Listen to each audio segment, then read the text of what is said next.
Parang Baldo. Pare. Tuloy. Tuloy ka, pare. Pasok, pasok.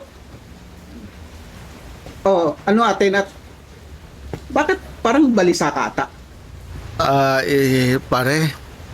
May kasalanan ako sa'yo, pare. Ano naman yun? Kasi... Magkaibigan tayo eh. Pwede mo naman sabihin sa akin. O siya, sige, pare.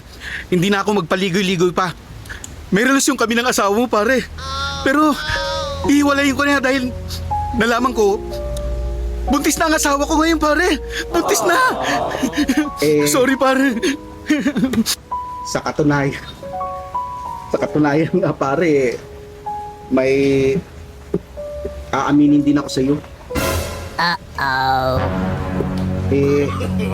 No. Akin yung pinagbubuntis ng asawa mo, pare. Putang ina.